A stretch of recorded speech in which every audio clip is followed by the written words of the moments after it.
Hello everyone! Today I am going to give a brief information about stylistics of English language. Have you ever heard about this terminology? Well, if you want to broaden your minds and develop your speaking and writing skills, this video is just for you. First of all, I want to speak about the general linguistics of an English language. Linguistics is a theoretical and descriptive study of the language, and stylistics is a branch of this general linguistics. The term stylistics originated from the Greek stylus and Latin stylus. The word stylistics was firstly attested in Oxford English Dictionary in 1992 in the meaning the science of a literary style, the study of a stylistic features that is related to our whole languages in the world. And stylistics began to flourish in the 19th century with the help of Russian and English scientists who made their contribution to this field, like I.R.Galperin, Skrebnev Winogradov, and other scientists. And stylistics is a study of a style, how I mentioned it above, and it is shown in a spoken and written text, because you can make and try to make your written and spoken language more emotive, more excited, and more colorful. And as I mentioned it, stylistics is a branch of a general linguistics. That's why it deals with mainly three independent tasks. We call them in stylistics in shortened EFS, CD, and EM. They are functional styles, stylistic devices, and expressive means. And these types of stylistic texts that are distinguished by the pragmatic aspects of the communication are called functional styles of a language. And the special media of a language which secure the desirable effect of the utterance are called stylistic devices. And the third is expressive means. And the object and subject of the stylistics is the matter of the stylistics. The object stylistics is a linguistic discipline in a neutral language. Galperin distinguishes 5 styles in the present-day English, the English sentence. Now we will see the present-day English styles. You can see stylistics in such texts like belles letters, poetry, emotive prose, drama, publicistic style, oratory and speech, essays, articles, newspapers, and other texts. You can see stylistic features in this kind of text. And what are the types of stylistics? General linguistics, like theoretical stylistics, and theory of stylistic studies, universal stylistic language means. Pay attention that it's universal, that which exists in any language, and irregularities of language functioning irrespective of the content, aim, situation, and sphere of communication. Stylistic devices. Now we will speak about stylistic devices that is the feature of a stylistics. Stylistic devices, also known as techniques, that writers use to communicate the mood, feeling, or theme to make effective. There are many different language features in English, including simile, metaphor, allusion, hyperbole, and others. All of these can be used to create a particular effect in the writer's text. For example, first of all, I want to speak about simile. What is simile? One of the most common language features in English is similes. Simile is language device that compares two things to create a vivid image in the reader's mind. Similes impact the reader's experience in being able to imagine and understand what they are reading. Similes are commonly used as a language device in descriptive writing and poetry. Let's see some examples related to simile. And you can see them in the picture. Cool as a cucumber, right as a rain. Yes, we can see the differences. Lonely as a cloud, fit as a fiddle. Yes, And these examples of similes demonstrate how the language device adds extra detail to help the reader understand behaviors, people, situations, events, or objects. The next stylistic device is a metaphor. Metaphor that, while similes compare two things, metaphors create more of a direct and literary effect. A metaphor is a form of a figurative language that directly compares one thing to another for a rhetorical effect. Metaphor most commonly use the structure of X is Y. Let's see some examples. And the cat had eyes of a moonlight. Imagine cat will have never a moonlight eye, yes? The next example is she is the sun on a cloudy day. And for example, the night is a shadow cast on the earth. Yes, the night will never be a shadow on the earth. This is a metaphorical sentence. The next stylistic device is an alliteration. Alliteration is one of the language features in English that can use to create effect like emotive. Alliteration is when two or more words that start with the same sound are used repeatedly in a phrase or a sentence. And the repeated sound creates the alliteration, not the same letter. This is a form of repetition that creates an eye-catching or memorable effect. Alliteration can make your words more engaging, more entertaining. And when your writing engages your audience, they are more likely to pay attention and remember what you say. Let's see some examples and check your alliteration on English. Like the bird sang sweetly, pay attention that SS letter is repeating. The next example, Matthew met Mikhail at the moor, MMM is repeating. For example, tough talk, big kiss is a busy bee. Yes, you see, this is an alliteration.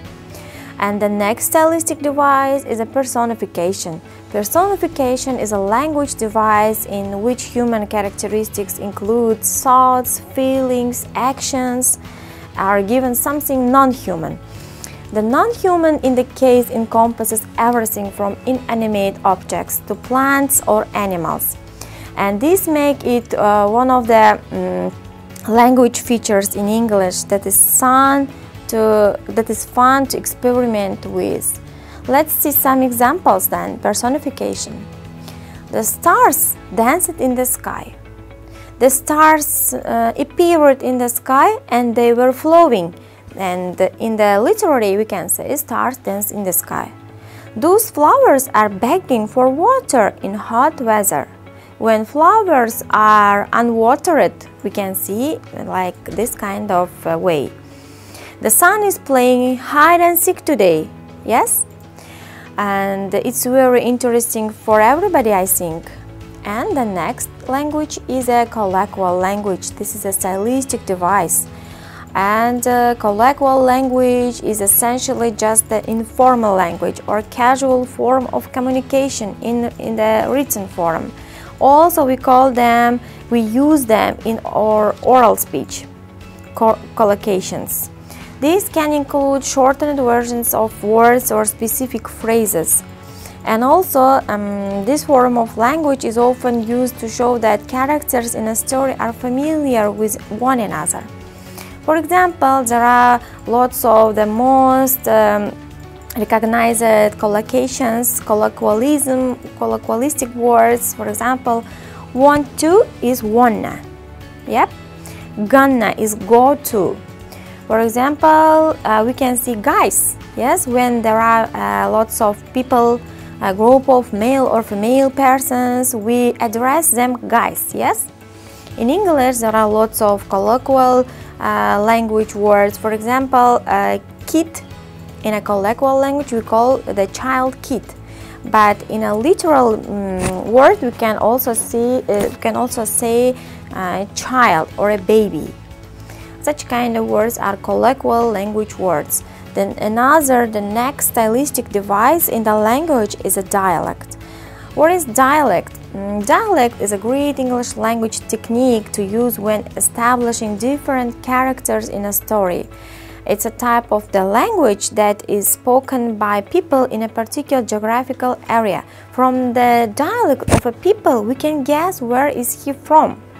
And therefore, using it in the works of fiction helps show where characters are from. In America, in Canada, in Australia, there are another dialectical words. For example, from the presentation, you can see the differences of words used in the particular area. In America, for example, color. Yes, we can see color.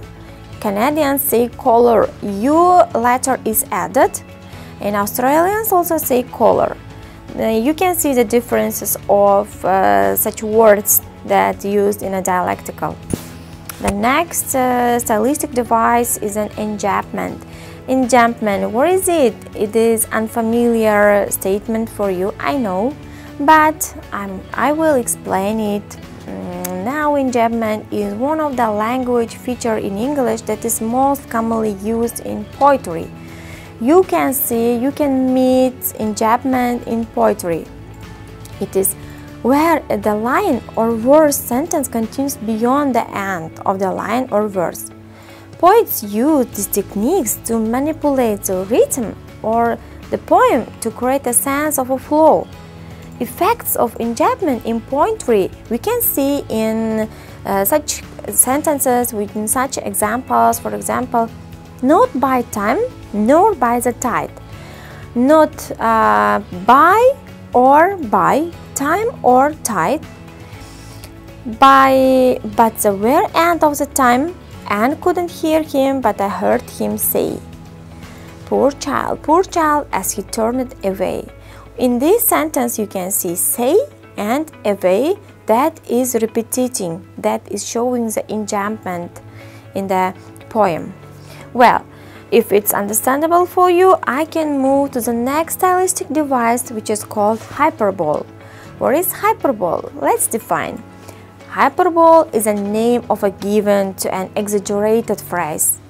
If language is said to be hyperbolic, it's over the top and not intended to be taken literally. For example, the young boy was so hungry he could eat a horse. In a hyperbolic sentences, you can see such a sentences, you can make such a sentence that is unbelievable. The boy will never eat a horse, even so he was in the top of the hungriest. Yes, this is the hyperbolic sentence. Hyperbole can function as an intensifier, allowing to put extra emphasis on something that's happening in a story. However, an exaggerated piece of a hyperbole can also be used for comedic effect. Hyperbolics can be comedic. Yes, this is true. The next stylistic device that I'm going to speak is irony. Yes, irony. What is irony? Irony is notoriously hard to describe, but can be a very effective technique when used correctly. If you use ironies correctly in that place, it won't be any alternative or negative meaning. It is basically means which words or ideas are used in a sarcastic or humorous or what they mean. Like for example, you can see such examples. If it were a cold, rainy, gray day, you may say, "What a beautiful day!" Yes, this is not the true, but ironically, it's true. And we can alternatively say, if you are suffering from a bad bout of a food poisoning, you might say, "Wow, I feel great today." It is the alternatively meaning of a sentence that is called irony. And the next stylistic device is an onomatopoeia. Yes, you hear two onomatopoeic words. What are they? Onomatopoeia is one of those language features in English that is much easier to use when it's spelled. This English language technique is a word that sounds like the noises it's describing. For example, this may be the noise of an animal, of a people, of a subject, such kinda, or of a nature. Yes, nature. Maybe the sound of a rain, of a snow, of a food. Yes, grasping maybe. Some other very common English encompasses are hip-hop, zoom, bang, beep. Yes, beep is a sound of a car when it's pressing the signal of a car, moo of a cow, and splash. Machines and their sounds are also often described with onomatopoeia, how I mentioned it above.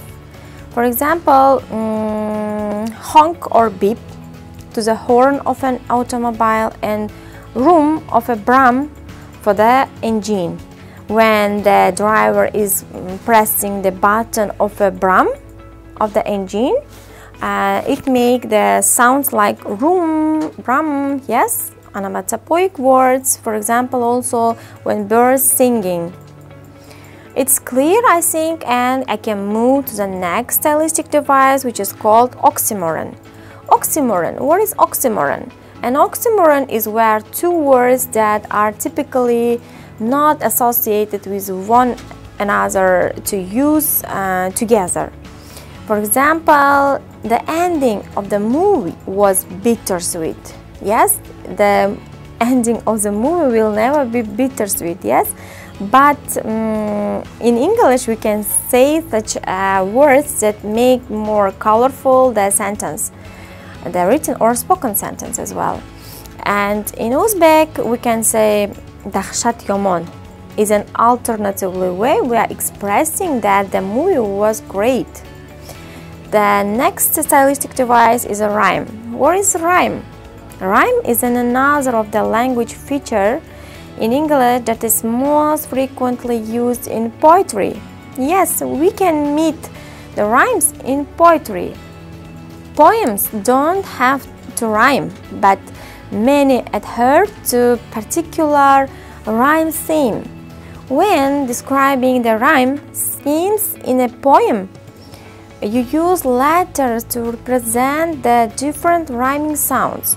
For instance, the sonnet has 14 lines and follows the fixed rhyme scheme A, B, A, B, C, D, C, D, yes, G, G, G. Rhyme can have a variety of effects depending on how it's used and in what context, according when we are using in what type of context. It's really up to the writer to control the impact that this technique has. And the next stylistic device is a symbolism. From the name, you can guess that we are going to speak about the symbols. What symbol describes something? Yes? Symbolism can be one of the most effective language features in English when used properly, and it's a fantastic way to boost your writing and create an interesting text and to engage the readers to this kind of texts. Lots of different things can be used as a symbols, such as colors, place, sounds, and objects. Symbolism can be used in different ways, but is often used as a way of providing further insight into the main theme of the text. For example, we can see such an example in order to make it more understandable. Red, yes, the red color is often a symbol of danger. So, if a building is painted to red in a text, we get the sense that it's not a safe place. Yes? From the presentation, you can also see the examples of the symbolism that is given by the red color. Red color is often characterized with the symbol of a danger, or we can also call them SOS, yes? The next stylistic device is a tone. What is tone? From the name you can also guess what is tone. Tone is a way of writing that is used to create a specific mood or feeling in a text. This mood can be anything from shock, happiness, anxiety, anger, and sorrow. Tones may have such kind of features. Many of the techniques listed above, in addition to structural devices like short or long sentences, can be used to create tone. Well, tones like the onomatopoeic words are distinguished by the features of each other. Yes, tones and onomatopoeic words that are like similar each other. And as a conclusion, I want to say that English stylistic devices are so crucial in everybody's life. The students who hope getting certificate on the English exams should know stylistics at their secondary language. They are secondary because stylistics will help you to develop your writing and reading skills. And I hope this video was beneficial for you and you can fix your knowledge by understanding the stylistics and stylistic devices. Also, you will find it easier to use them in your writing and speaking, how I mentioned it above, to make it more attractive. And I strongly recommend you to practice them in your daily life. Thank you for your attention. See you next time. Bye.